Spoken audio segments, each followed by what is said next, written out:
Bienvenidos a una sesión online de Mi Momento Ellas. Estamos aquí en el estudio de la prensa y vamos a hablar de qué esperar de las clases presenciales. Estoy acompañada del doctor Enrique Ruiz Díaz, NG, pediatra y neonatólogo, y la psicóloga Eli Cowes, psicóloga clínica de niños y adolescentes. ¿Qué podemos esperar o qué pueden esperar los padres con este regreso a clases presenciales? Creo que lo primero es que los padres de familia tienen que saber que la escuela es un lugar seguro. La capacidad de transmisión o de aumento del virus a expensas de la escuela es bastante baja.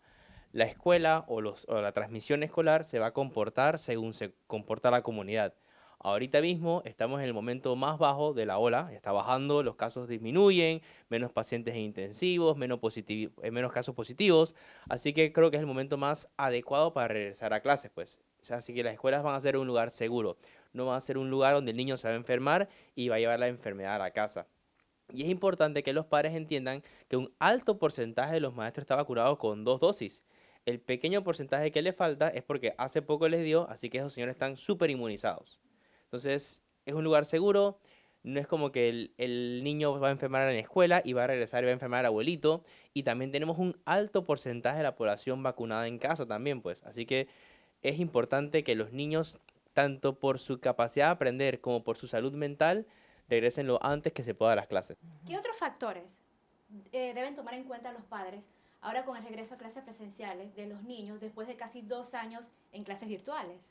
Bueno, ya que comentas sobre la salud mental, que pues la parte de la que me gustaría aportar, creo que quizás lo más importante a tomar en cuenta es que este es un periodo de cambio y como tal todos sabemos que los seres humanos tenemos dificultades quizás para aceptar el cambio. Entonces es más que nada tener eso en cuenta, que al ser un cambio va a haber un periodo de ajuste y este va a ser un periodo de tiempo indeterminado y que va a depender de muchos factores, ¿no? Va a depender de, por ejemplo, como decía el doctor, bueno, de si hay casos positivos en la escuela o no, de cómo está la familia en términos de ansiedad o de temor ante el virus. Va a depender de, por ejemplo, condiciones preexistentes, es decir, si yo tengo un niño que tiene dificultades en la regulación emocional o que es muy hiperactivo o que de pronto es propenso a sentir más ansiedad, esto puede ser algo que se va a exacerbar una vez que vuelvan a la escuela, ¿no? Entonces, quizás lo más importante es entender que va a ser un periodo de ajuste y que como tal entonces vamos a poder ver como distintas, llamémosle como distintas sintomatologías, distintos rasgos que se van a resolver en su debido tiempo, pero que va a haber un desajuste. Eso quizás es lo más importante. Siempre ponemos como que el principal problema es a nivel de salud física, que si la tos, que si la fiebre y cosas así, pero lo que se ha demostrado es que con el regreso a clases y la ausencia de clases es más una afectación a nivel emocional, pues. ¿Cómo afecta este niño que se fue en cuarto grado y posiblemente va a regresar en primer año de la escuela? Pues es un gap que el niño se perdió, o sea, no vio a sus compañeros, o sea, hay cambios físicos en su cuerpo que le va a costar un montón entenderlos y ver sus pares iguales.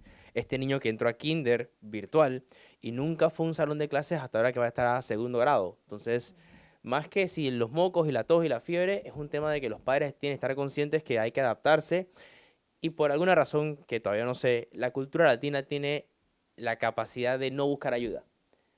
O sea, el niño está mal, lo ve mal, pero es importante que si le está costando adaptarse a la nueva escuela, pedir ayuda, buscar ayuda con el terapeuta, con el psicólogo, con los asesores clínicos de la escuela, para que sea lo más fácil y llevadero posible para el niño. Eso me lleva a otra pregunta. ¿Por qué es importante el aprendizaje presencial? ¿Por qué es importante que ellos regresen a clases? ¿Por qué no pueden seguir virtual?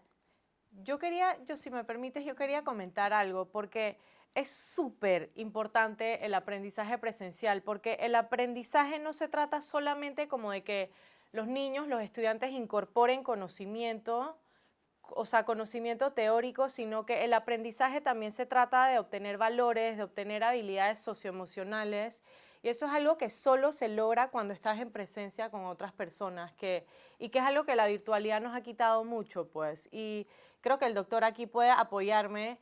Los niños tienen su cerebro en formación y la estimulación social, o sea, la estimulación social va creando y fortaleciendo las conexiones neuronales también en el cerebro. Entonces eso es algo que que claro, que el regreso a clases presencial me permite tener ese roce con los compañeros, ese roce con otros adultos que no son mis padres y hace que los niños se enfrenten a diversos problemas y que tengan que resolver, ¿no? Y en ese sentido se va dando una estimulación que enriquece como el desarrollo integral de los niños y los estudiantes. Sabemos que los niños aprenden de sus pares iguales, pues. Entonces, la capacidad que tiene el niño de aprender, de hacer la fila, de esperar su turno para el Sinsuán, de esperar su turno para el Zurra, eso se va a aprender en la escuela, en los parques. Entonces, teníamos los parques cerrados, las escuelas cerradas. Es muy difícil llevar a un niño a un parque si el papá está en teletrabajo todo el día. Entonces, la escuela es un ambiente no solo para el aprendizaje de matemáticas, español, sino para el aprendizaje del ser humano, pues. Para que aprendas a comportarte en sociedad. Claro que sí. ¿Qué podemos esperar de los estudiantes de su retorno a clases? Desde el punto de vista psicológico, ¿qué podemos esperar de ellos? Bueno, desde el punto de vista psicológico, creo que un poquito lo mencioné anteriormente, pero quizás, como decía, entender que va a ser un periodo de ajuste, que si había sintomatología previa, es decir, si tienes un niño que tiene muchas rabietas o muchas pataletas, quizás cuando entra a la escuela eso se va a exacerbar. Si tienes un niño que le hacían bullying, por ejemplo, la casa se volvía como, cierto, este refugio, quizás no toca ir a la escuela, puede que el niño experimente mayor, ¿sabes? Mayor como depresión, tristeza, temor, o sea, son cosas que podemos esperar que, digamos, temáticas que antes estaban ahí presentes, quizás ahora que van a entrar a la escuela podrían verse un poco más exacerbadas, que ya lo he dicho, pero también hay niños que sí son altamente sociables y que están totalmente emocionados por entrar a clases y entonces eso es algo que creo que también vamos a poder esperar desde el punto de vista psicológico, que quizás al aumentar la socialización, el estar con mis compañeritos, con los pares, también vamos a ver como más, los niños más sueltos, más contentos, quizás un poco de los papás también más relajados en casa, con que los niños van a estar ya un periodo de tiempo más prolongado, ¿no? En la escuela los papás van a tener un break, así que creo que también podemos esperar cambios positivos dentro del clima familiar. Creo que también es importante el otro punto donde está la familia ansiosa porque el niño va a regresar a la escuela y importante que no le digan al niño que cuidado te enfermas porque si te enfermas me enfermas a mí, enfermas a tu abuelo y no sé qué va a pasar porque el niño va a quedar súper ansioso a la escuela. Hay muchas familias que han perdido personas por la pandemia, conversar con el niño y no causarle como que una ansiedad de que si vas a la escuela y te enfermas me vas a enfermar a mí, pues. Como que decirle, cuídate, lávate las manos y todo va a estar bien. A la hora del recreo, por ejemplo, que deben quitarse la mascarilla y todo eso, ¿qué recomienda, doctor? Chuso, en los ambientes abiertos, con aire que corre, es bastante improbable que tú te enfermes, pues. Y como conversamos en antes, si tú tienes un niño de 6, 7 años, su capacidad para enfermar a otros niños es bastante baja porque la cantidad de virus que puede mover porque su vía respiratoria es chiquita es poquito. O sea, que si él tose, él no es que él va a llenar este salón de virus, posiblemente él tose o estornuda y eso cae en el piso, pues. Entonces, se ha demostrado en muchas partes del mundo que lo que es primaria, el compartir con otros niños, el jugar en el parque, no fue un foco de transmisión de aumento de la enfermedad. O sea que esa interacción entre niños es bastante segura. Muchas gracias, doctor. En verdad es bastante importante eso para los padres, para que estén seguros, para que estén tranquilos con este regreso a clases presenciales. ¿Cómo fomentamos la independencia en los estudios ahora que regresarán al colegio?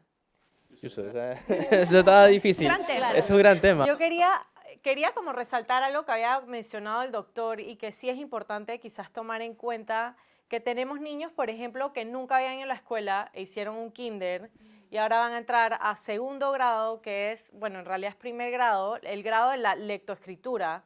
Por ejemplo, vamos a ver quizás que hay lagunas mentales en conocimientos que tú hubieses esperado antes de la pandemia. Entonces, el niño que hizo primer grado virtual y ahora va a tercer grado, quizás vamos a encontrar, ¿cierto?, lagunas mentales en lo que es la lectura y la escritura. Entonces, eso, que los periodos como transicionales es algo que yo sí he visto como en la práctica. Por ejemplo, los niños que entraron en pandemia siendo niños y ahora van a la escuela siendo adolescentes, eso es un cambio potentísimo. O sea, es un cambio potentísimo y que yo he visto que tiene a los chicos con algo de ansiedad considerable. Entonces, es como algo que quería como quizás enfatizar. Y pues cómo fomentamos la independencia, creo que lo más importante es tomar en consideración la edad de los niños de los que estamos hablando.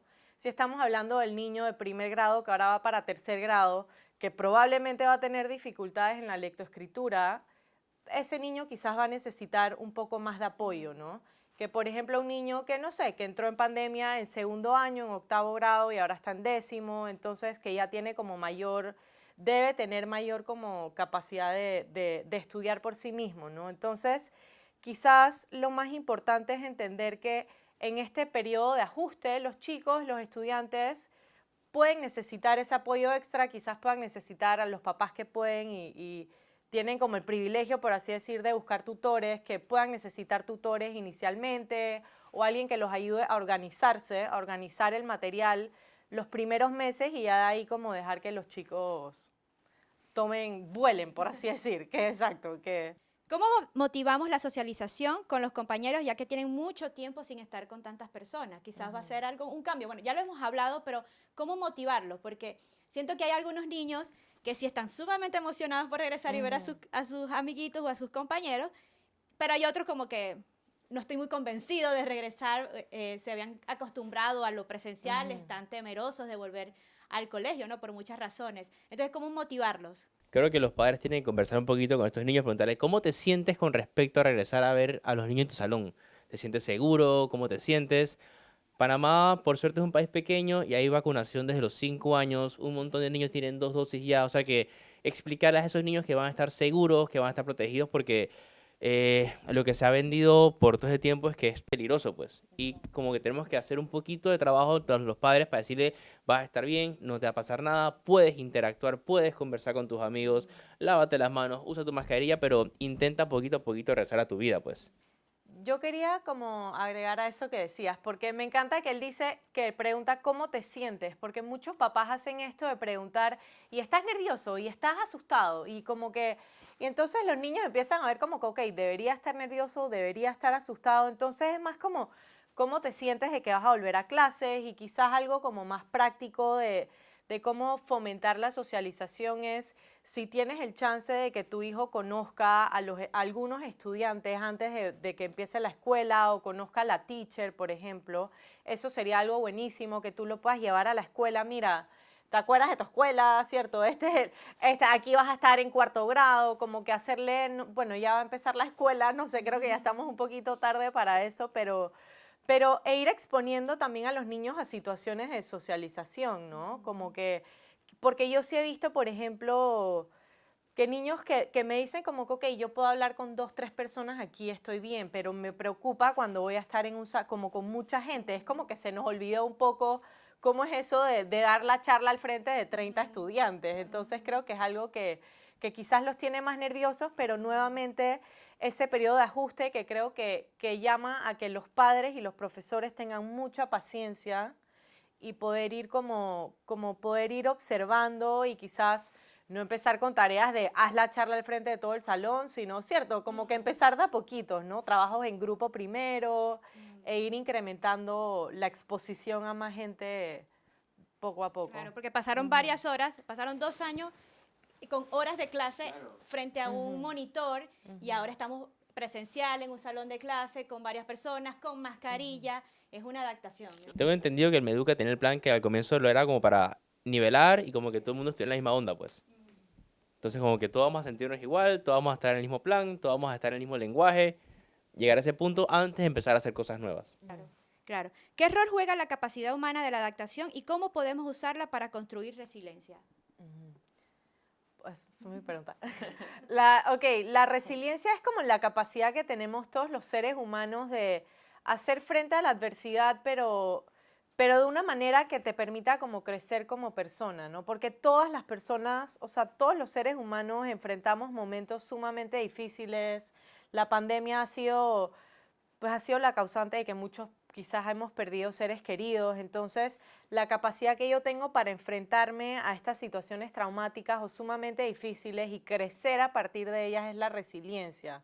Entonces, yo creo que después de 2 años de pandemia nos hemos adaptado a esto de usar mascarillas, o sea, ya la gente ha ido como internalizando todo este tema de la pandemia, de que hay que cuidarse, quizás algunos demasiado. Entonces, yo creo que es apostar que así mismo como nos adaptamos a esta cosa tan terrible que nos dio tanto miedo por mucho tiempo, también vamos a poder adaptarnos a la normalidad, porque al final, en verdad, esa era nuestra vida antes de que todo esto pasara, ¿no? Entonces, al final, nada, el ser humano sí tiene esta capacidad grandiosa de adaptarse a las circunstancias, entonces creo que nada, que toca apostar por eso, ¿no?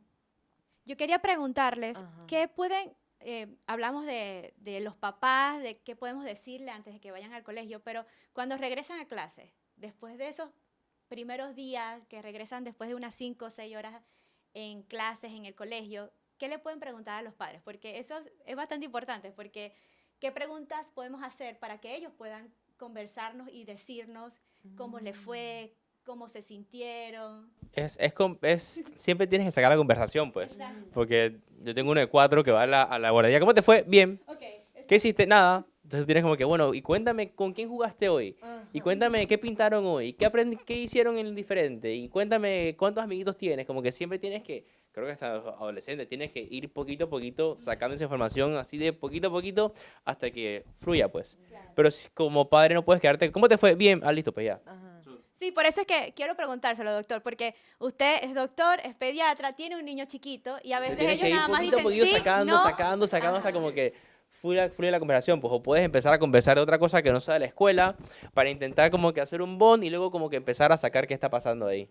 Claro, para saber cómo les ha ido en esos primeros días también, ¿no? Correcto. A mí me gusta la pregunta de ¿qué fue lo que más te gustó de? Por ejemplo, ¿qué es lo que más te gusta de la teacher de inglés? ¿Qué es lo que más te gusta de la español? ¿O qué fue lo que más te gustó de tu día? ¿O cuál fue tu momento favorito? ¿Cierto? Así como preguntas puntuales como para ir sacando conversación. Poder hilar algo. Claro. Porque si dices, ¿cómo te fue bien? Ah, bueno, pues listo, ya, quedamos así. Sí, es preguntar específicamente para Sí, que ellos tiene que ser puedan... específico, Tiene que ser correcto. específico, exactamente. Doctor y Eli, ¿nos pueden ofrecer algún consejo, alguna recomendación más que desean abordar en esta sesión online de Mi Momento Ellas? Algo que desean compartir a los padres en esta preparación, tanto a los padres como a los niños, ¿no? En esta preparación del regreso a clases presenciales. Bueno, uno, es que las escuelas son seguras. Dos, las vacunas son seguras. Es la mejor herramienta que tenemos para poder poco a poco regresar a la vida que teníamos antes. Ya es como que ha pasado mucho tiempo, los niños tienen que empezar a vivir un mundo sin mascarillas y la forma más fácil de llegar a esto es que todo el mundo se vacune. Bueno, yo por mi parte, quizás agregando un poquito también a la pregunta anterior con el tema de la resiliencia, por ejemplo, los estudios han mostrado que las personas resilientes suelen tener relaciones de apoyo y de cariño, que suelen ser los familiares, algún profesor, el abuelito, ¿cierto? Entonces, como quizás de las cosas más importantes que podrían ayudar a que este periodo de ajuste sea más corto es, número uno, como papá o mamá, chequearse que uno esté bien, que uno esté en un lugar en donde yo pueda cuidar a mi hijo y darle ese amor y ese apoyo. Y si no estoy en ese momento, apoyarme en mi pareja, apoyarme en la que lo cuida, en la abuelita, ¿cierto? Pero sí chequearse dónde está uno en términos de estrés y de como bienestar emocional, por así decir, para entonces desde ahí como poder ser ese soporte que necesitan los niños. Eso quizás es como los niños y los estudiantes, porque los adolescentes también necesitan sentir que se pueden apoyar y que tienen esa relación segura con sus papás. Y eso se logra cuando los papás también tienen esa capacidad como de mirar para adentro, ¿no? Y de darse cuenta si están en la capacidad o no de poder dar ese apoyo. Y los niños también se van dando cuenta de eso y se van dando cuenta que pueden contar con mamá y papá. Entonces creo que quizás lo más importante es eso, que poder transmitirle a los niños que mamá y papá están ahí y que siempre van a estar ahí y quizás desde esa seguridad transmitírsela, ¿no? A los hijos. Muchas gracias por acompañarnos al doctor Enrique Ruiz Díaz, NG, pediatra y neonatólogo, y la psicóloga Eli Cowes, psicóloga clínica de niños y adolescentes. Muchas gracias por acompañarnos en esta sesión online de Mi Momento Ellas, aquí en los estudios de la prensa. Muchas gracias.